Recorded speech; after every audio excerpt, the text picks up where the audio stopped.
Hi, I'm Alyssa, and welcome to another episode of Representation Matters, the series where I've been primarily looking at how trans characters are portrayed and represented within media, and looking at whether or not I feel like they're a good or bad example of what they're trying to represent. Today, I'm going to be looking at none other than the grim trans witch herself, conjurer Tressa Crystal Smith, aka Catalyst from Apex Legends.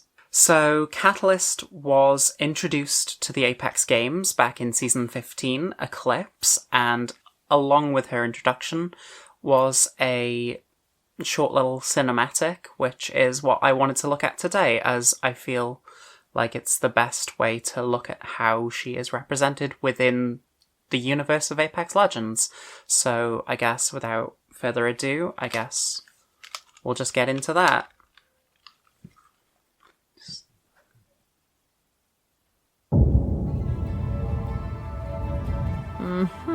And that's supposed to tell you something? This crystal represents courage. This represents beauty. Okay, spot on so far. And what does the bag of rocks say about you? Let's find out.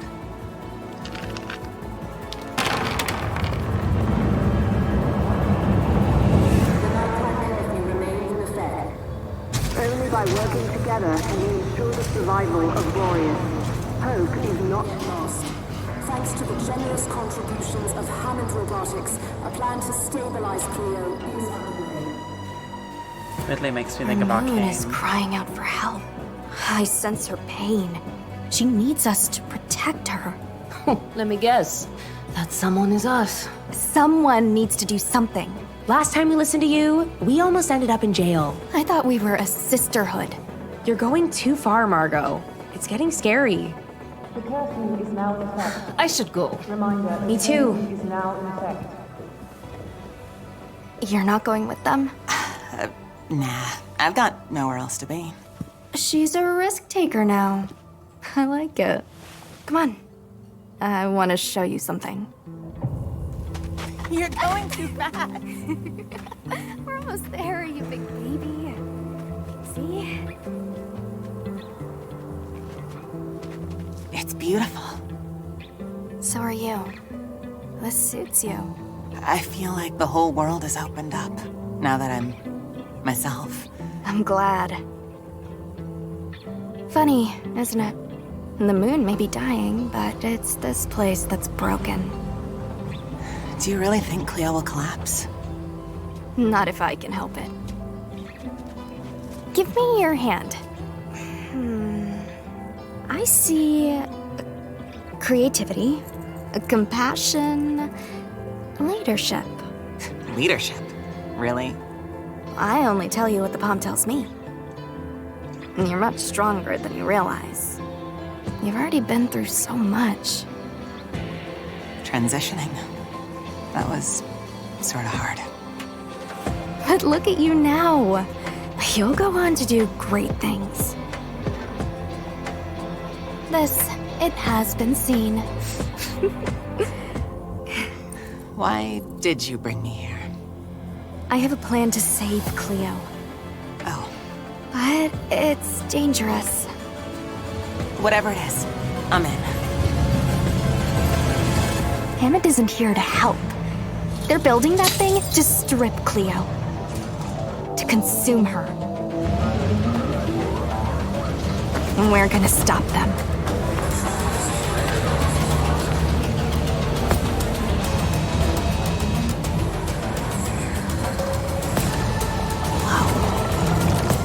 What is this?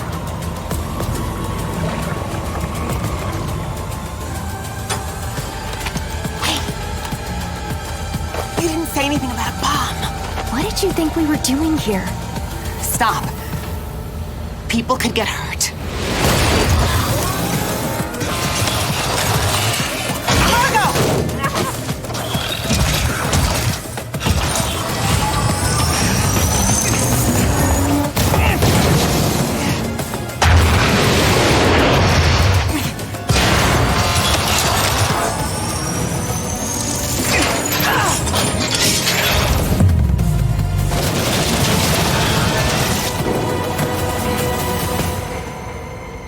woman who saved Cleo.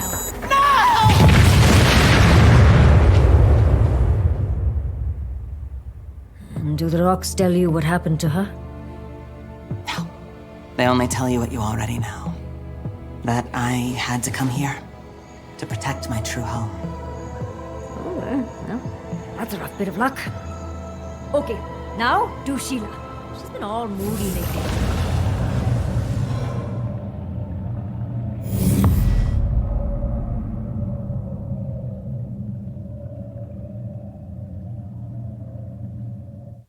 So, immediately in the cinematic, we understand that Catalyst is a witch and loves to do crystal readings, as we see her doing one for Rampart. And then in her flashback, we see her homeworld and her sisterhood, her coven, who is led by Margot, who, you know, her and Catalyst seem to have a very close relationship, and Margot also seems to be very supportive of Catalyst and her transition, as, you know, the scene on the mountaintop demonstrates as they're looking over their homeworld and admiring its beauty.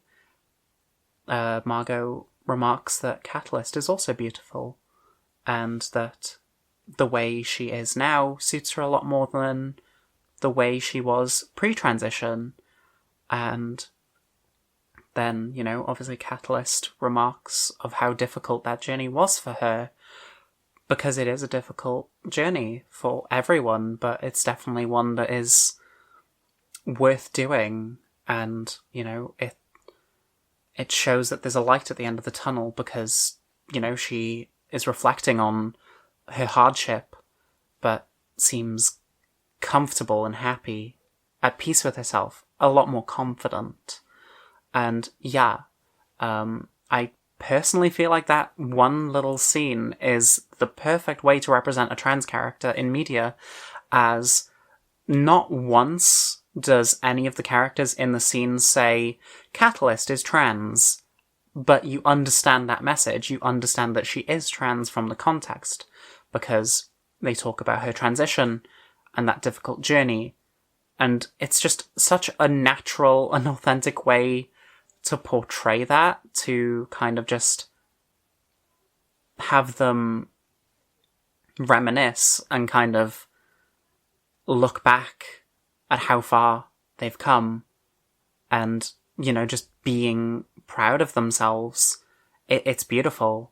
And, you know, it makes me think of my transition, you know.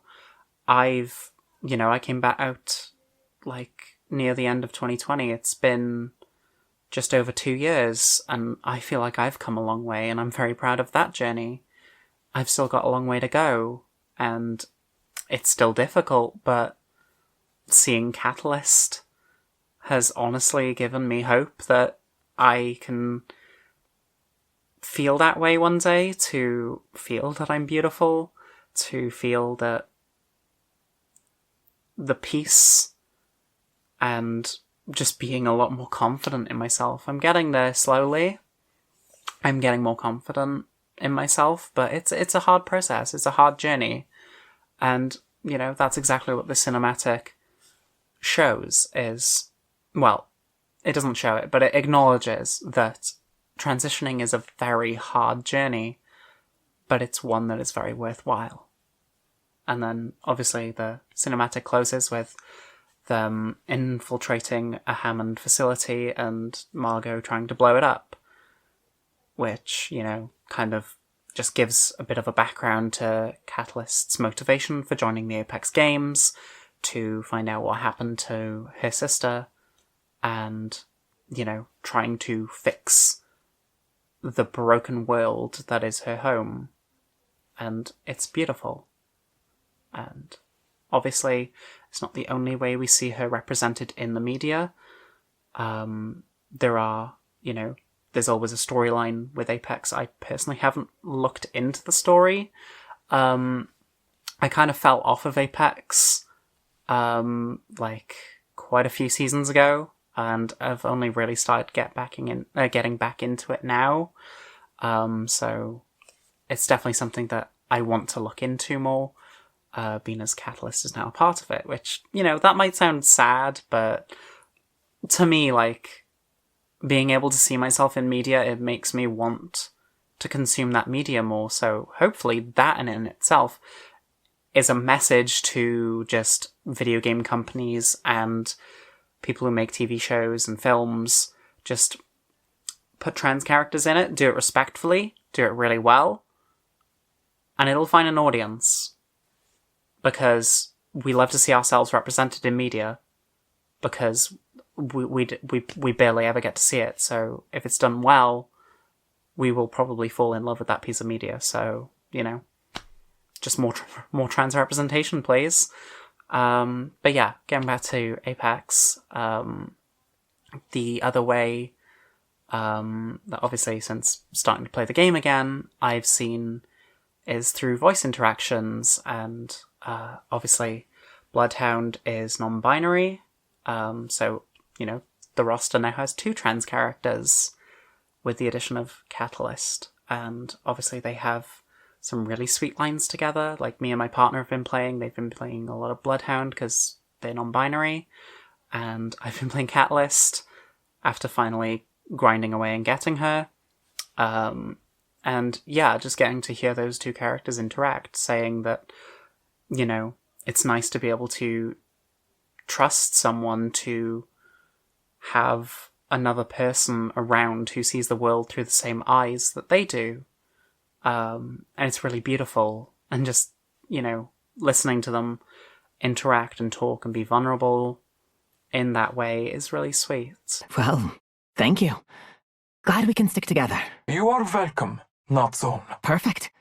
Lucky to have those eyes on my side. Happy we see the same. Thank you. This Hjarta recognizes yours. Well, that's an interesting way to put it, but I agree. My thanks. I trust your eyes to see the same world. Thank you.